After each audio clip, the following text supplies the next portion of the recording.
ప్రభునందు ప్రియమైన వారలారా, దేవుని మహాకృప కనికరం బట్టి మరొకసారి మీ సన్నిధిలో నిలబడి సృష్టికర్తను గురించి మనం వాక్యాన్ని ధ్యానం చేయడానికి ముందుకు వెళుతున్నాం. ప్రియులారా, ఇవాళ మనం భూమి మీద నివసిస్తున్నామంటే సమస్తము కలిగి ఉందంటే ఆకాశములు, భూమి, సృష్టి, మరి సూర్యచంద్రుడు, నక్షత్రములు, గాలి, నీరు, అలాగనే మరి సముద్రము, పర్వతములు ఇవన్నీ కూడా కలిగి ఉన్నాయంటే ఇవన్నీ కూడా కలిగించిన ఆయన ఒక వ్యక్తి, ఒక ఆయన ఉన్నాడు.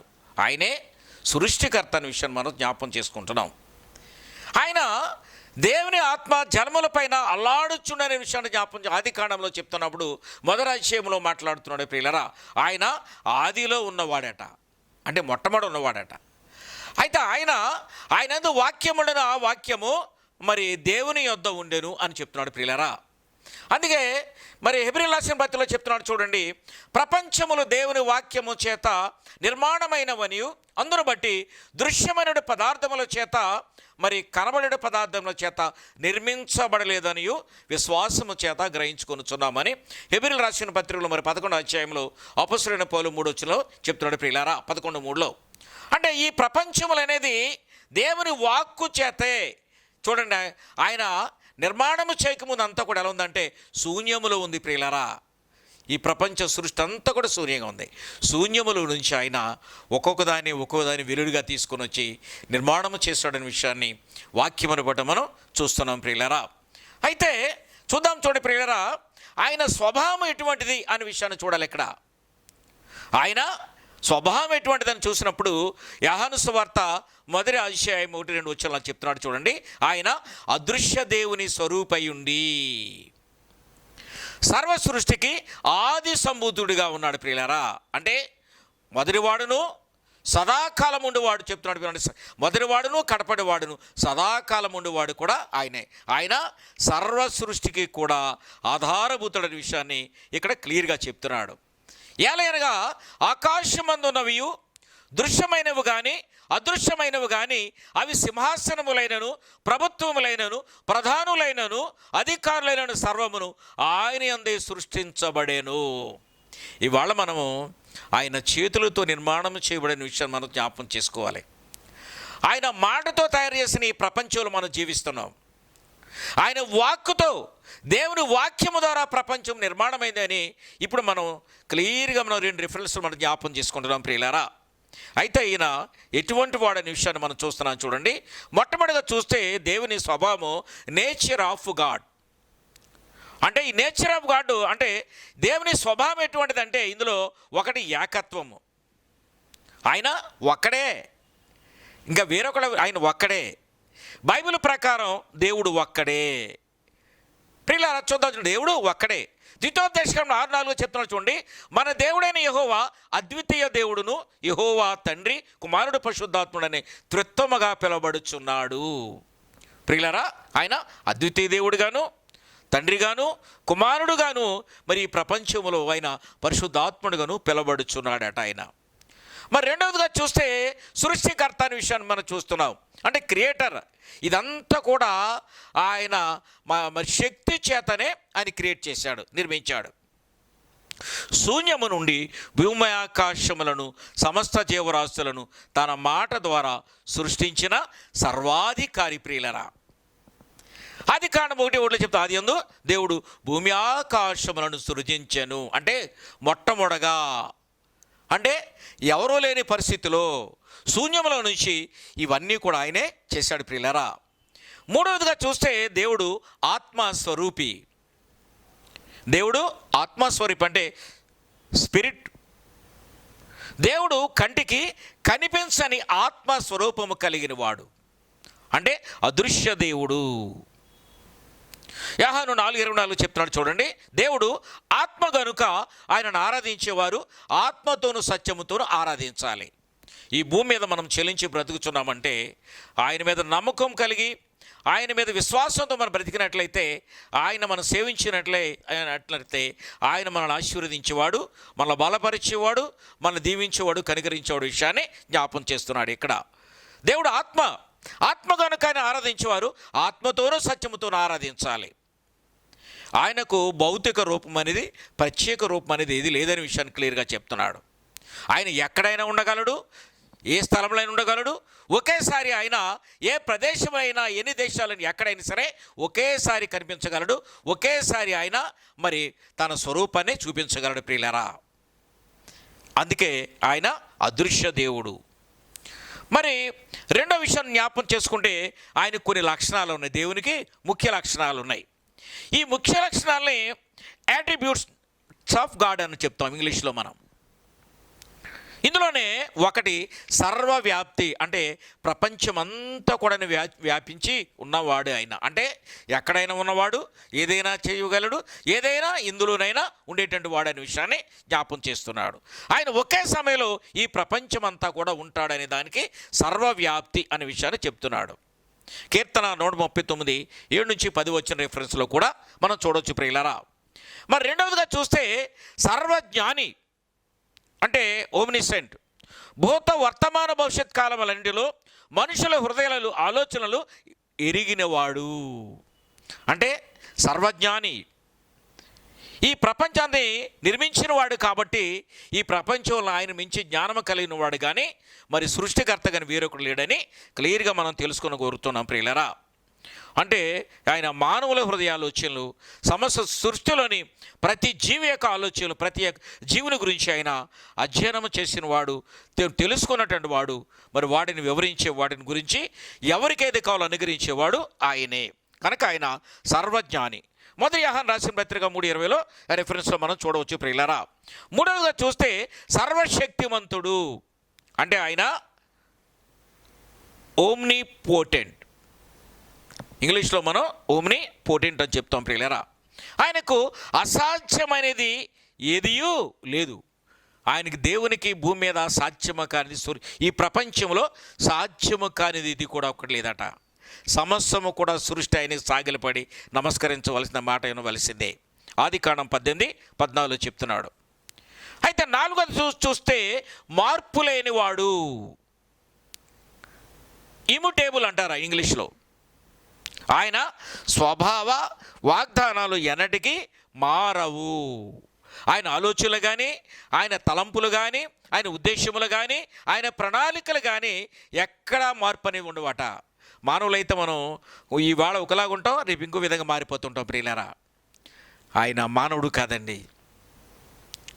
ఆయన మనలాగా మారేటువంటి స్వభావం కలిగిన వాడు కాదు. అంటే సమస్తమును కలిగినవాడు, సమస్తమును ఎరిగినవాడు, సమస్త సృష్టిని ఆయన ఆధీనంలో ఉంచుకున్నటువంటి వాడు.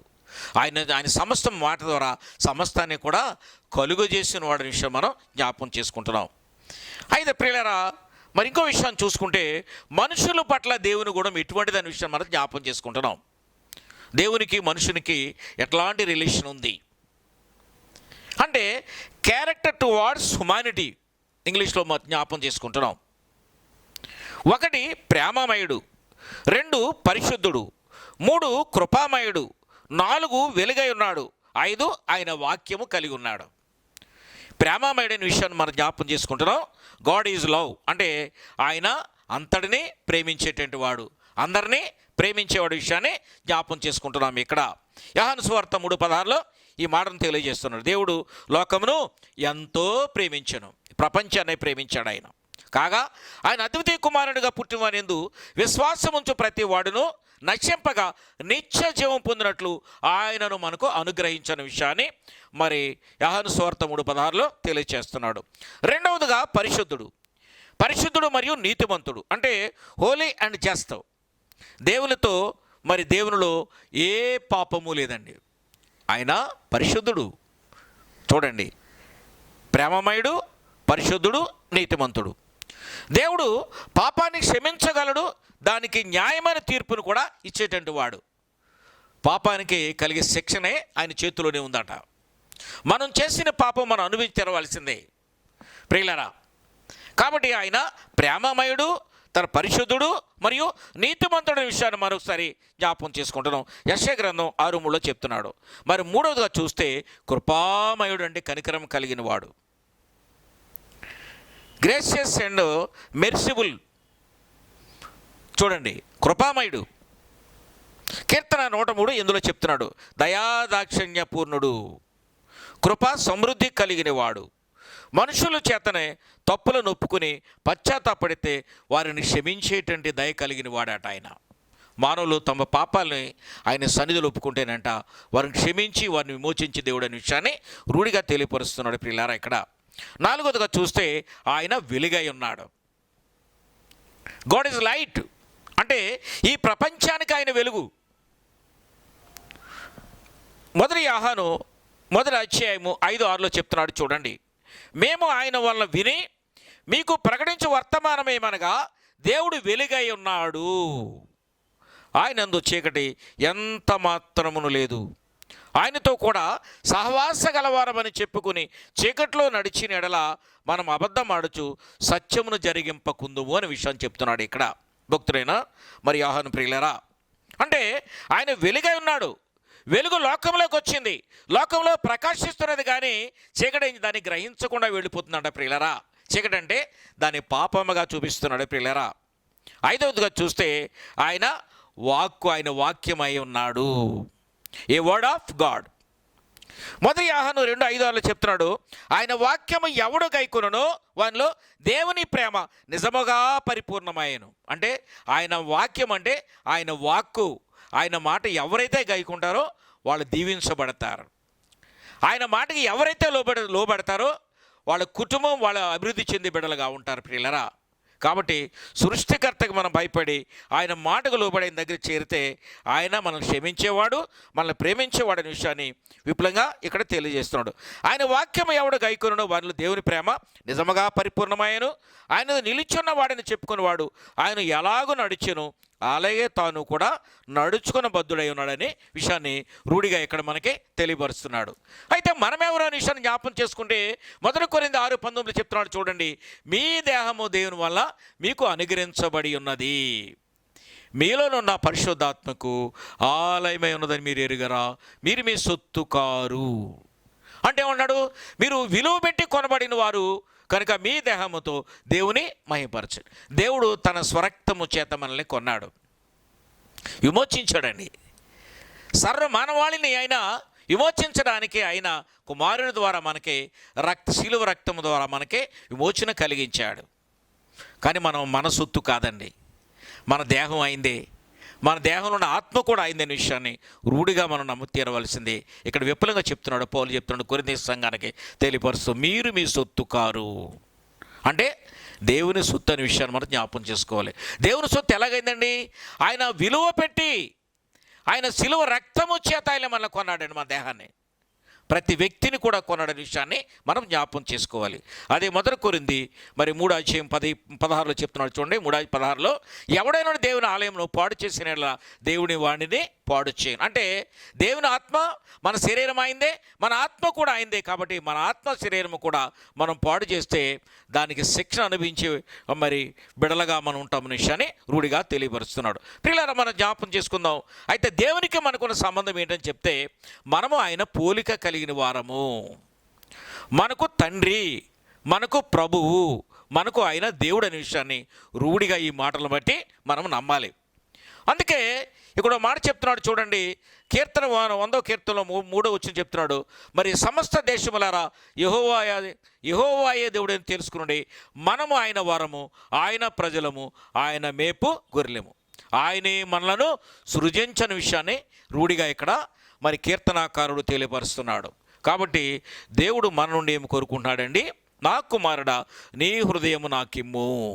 సామెతల గ్రంథం 23:26 ఒక మాట చెప్తున్నాడు, నా మార్గం నీ కనులకు ఇంపుగా ఉండనిమ్ము. అంటే నా ఉపదేశములు కానీ, నా ఆలోచనలు కానీ, నా వాక్యము కానీ, నా వాక్కులను విన్నట్లయితే నీవు దీవించబడతావు, నువ్వు ఆశీర్వదించబడతావు అని నా కుమారుడు అనే విషయాన్ని మరి భక్తుడు ఏంటంటే మన సొలొమోను రాసినటువంటి సామెతల గ్రంథం నుంచి మాటను మనం జ్ఞాపకం చేసుకుంటున్నాం.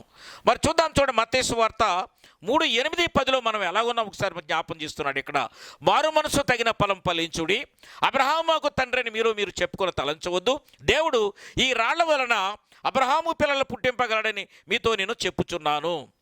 ఇక్కడ చెప్తున్నాడు చూడండి, ఇవాళ సమాజంలో మనుషులు ఎలాగున్నారంటే, మేము అబ్రహాము సంతానము, మేము యాకోబు సంతానము, చూడండి మేము మత్తయి సంతానము, మేము యోహాను సంతానము, ఇట్లాగా మరి దేవుని యొక్క శిష్యుల పేర్లు మరి బైబిల్లో ఉన్నటువంటి భక్తుల పేర్లు, ప్రవక్తల పేర్లు మనం ధరించి మనం బ్రతుకుతున్నాం, కానీ వారు నడిచిన బాటలో మనం ప్రయాణం చేస్తున్నామా అనేది ఒక ప్రశ్నగా మనం జ్ఞాపం చేసుకుందాం ప్రియులారా. ఇవాళ మారు మనసు లేకుండా నువ్వు పేరు ధరించుకున్న మాత్రం ఉపయోగం ఏంటి? పేరుకు మాత్రం భక్తుడి పేరు పెట్టుకున్నావు, కానీ మన తలంపులు, మన క్రియల ఆలోచన ఎట్లా ఉన్నాయి అనే విషయాన్ని ఎప్పుడైనా నువ్వు ఆలోచన చేసావా? చూడండి. కాబట్టి యోహాను సువార్త 8:37 చెప్తున్నాడు చూడండి. కాబట్టి యేసు తన యందు విశ్వాసం ఉంచిన యూదులతో, మీరు నా వాక్యమునందు నిలిచిన వారైతే నిజముగా నా శిష్యులై ఉండి సత్యమును గ్రహించే బిడ్డలుగా ఉండాలి. సత్యాన్ని గ్రహించేటువంటి వాళ్ళుగా మీరు ఉండాలి. అప్పుడు సత్యం ఏమును స్వతంత్రులుగా చేస్తుంది. మీరు ఎవరికి కూడా దాసులు కాకుండా మిమ్మల్ని చేస్తుందనే విషయాన్ని రూఢిగా చెప్తున్నారు. మరి మనం ఏం చెప్పుకుంటున్నాం? మేము అబ్రహాము సంతానము, మేము ఎన్నడూ ఎవరికి దాసులు కాదని చెప్తున్నాం ప్రియులారా. అబ్రహాము సంతానమైనంత మాత్రాన సృష్టికర్తగా మనం లోబడి బిడ్డలుగా మనం ఉండాలి. పేరుకు బైబిల్లో ఉన్న ప్రవక్తల పేర్లు కానీ, బైబిల్లో ఉన్న భక్తుల పేర్లు కానీ అవన్నీ ధరించి మనం ఉన్నా, కానీ వారు నడిచిన బాటలో దేవుడు అనుగ్రహించిన వాక్కును మనం అనుసరించకపోతే అది శూన్యమే, దానివల్ల వ్యర్థమే. దానికి శిక్షకే పాత్రులుగా ఉంటామన్న విషయాన్ని రూఢిగా తెలియపరుస్తున్నాడు. అందుకే మొదటి యోహాను 4:2-3 చెప్తున్నాడు చూడండి.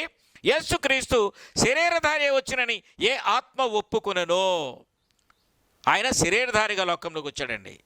ఎలా వచ్చాడండి? దయామయుడు, కరుణామయుడు, ప్రేమామయుడు, కృపామయుడిగా లోకంలోకి వచ్చాడు ప్రియులారా. మహాప్రభావము గల దేవుడు, మహాకాశములు పట్టజాలని దేవుడు అని ద్వితోపదేశకుడు ఆయన గురించి వర్ణిస్తున్నాడు ప్రియులారా. అంత గొప్ప మహిమ గల దేవుడు ఈ లోకంలోకి ఎలా వచ్చాడండి? కుమారుని ద్వారా లోకంలోకి వచ్చాడు. ఉన్నాడు ఆయన. ఏ ఆత్మ యేసుక్రీస్తును ఒప్పుకొనునో, యేసుక్రీస్తు నా రక్షకుడని ఒప్పుకుంటేనంట ఆత్మ ఆయన ఆశీర్వాదం పొందే బిడ్డగా ఉంటాడంట. ఏ ఆత్మ అయితే యేసుక్రీస్తుని ఒప్పుకోదంట ఆయనకి వ్యతిరేకంగా జీవించే బిడ్డలుగా, దాసులుగా వాళ్ళు అయిపోతారు విషయాన్ని ఈ వాక్యము ద్వారా మనం తెలియపరుస్తున్నాడు. ఇక్కడ చిన్న ఉపమానం చూసుకుని మనం ముగించేసుకుందాం. లోకాసు వార్త 19వ అధ్యాయంలో మరి 8-9 చూద్దాం చూడండి. ఇక్కడ జక్క అయినటువంటి ఒక ఆయన ఉన్నాడు. అతడు వడ్డీ వ్యాపారం చేసేవాడు. మంచి వ్యాపారం చేసి డబ్బు బాగా సంపాదించాడు. డబ్బు సంపాదించిన తర్వాత నిద్ర పట్టట్లేదు. ఆస్తి పెరిగిన తర్వాత, ఐశ్వర్యం పెరిగిన తర్వాత చాలా ఇబ్బందులు పడిపోతున్నాడు. ఇది వ్యాపారం చేసేటువంటి వాళ్ళకి ఇవన్నీ కూడా అనుభవాలుగా కనబడుతున్నాయి ప్రియులరా. డబ్బు ఎక్కువైపోయిందంటే ఎక్కడ దాయాలో తెలియదు. ఆస్తులు ఎక్కువైపోయినాయంటే ఎవరు దోచుకుపోతారో తెలియదు, ఎవరు పట్టుకుపోతారో తెలియదు విషయాన్ని మరి ఈ వ్యక్తి ద్వారా జ్ఞాపం చేస్తున్నాడు. ఇక్కడ యేసు ప్రభువు దగ్గరకు వచ్చాడు. ఎక్కడికి వచ్చాడు? అతడు దూరం నుంచి ఒక మేడి చెట్టు ఎక్కి ఆ మేడి చెట్టు మీద ఉన్నాడు. ప్రభు దారి జనసమూహంలో వెళుతూ ఉంటే ప్రభును చూడలేక ఆశతో ఆయన ఆ మేడి చెట్టు మించి ప్రభుని చూస్తున్నాడు. ప్రభు వెళుతూ జక్కయ్య త్వరగా దిగుము, నేడు ఇంటికి రక్షణ వచ్చింది అని చెప్తున్నాడు. అప్పుడు అతడు ఏమన్నాడు? ఒకే ఒక మాట్లాడు, ప్రభువా ఇదిగో నా ఆస్తుల సగం నేను బేదలకు ఇస్తున్నాను. నేను ఎవరి యొద్ద నేను అన్యాయంగా దేని నేను తీసుకున్న పక్షాన అతనికి 4 గంటలు చెల్లించేస్తాను ఆయన. అందుకు యేసు అంటాడు, ఇతడును అబ్రహాము కుమారుడు. ఇది రియల్ అండి. ఇప్పుడు ఇతడు అబ్రహాము కుమారుడు అనిపించుకున్నాడు. ఇవాళ అబ్రహాము కుమారుడు చెప్పుకుంటున్నాం, కానీ అబ్రహాము నడిచిన బాటలో మనం ప్రయాణం చేస్తున్నాము. అబ్రహాము విశ్వాసులకు తండ్రిని చెప్పుకుంటున్నాము. అబ్రహాము దేవుని వాక్కు లోబడ్డాడు, దేవుని మాట విన్నాడు కాబట్టి మరి ఆయన కుటుంబం, ఆయన మరి కుమారుడు, ఆయన సమస్తం కూడా మరి ఆశీర్వదించబడి రక్షించి భూమి మీద మరి ఇసుక రేణువులు వేస్తున్న సంతానం విస్తరించి గొప్పదిగా ప్రపంచంలో చెప్పుకుంటున్నాం ప్రియులారా. ఆయన ఎవరిని దీవిస్తే వాళ్ళు దీవించబడ్డారు, ఆయన ఎవరిని శపిస్తే వాళ్ళు శపించబడ్డారనే విషయాన్ని దేవుని ద్వారా వాగ్దానం పొందిన భక్తుడిగా అబ్రహాము ఉన్నాడు ప్రియులారా. కాబట్టి దేవుడు ఉన్నాడు, దేవుడు ఒక్కడైనా మనం నమ్ముతున్నాం. అలాగే దయ్యాలు కూడా నమ్ముతాయట, కానీ మనలాగా అవి కూడా నమ్ముతున్నాయి.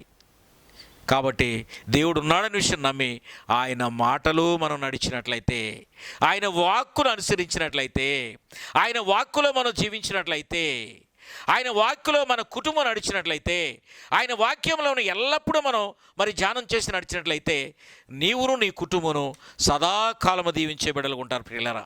దేవుడి మాటలు దీవించునుగాక. ఆమేన్.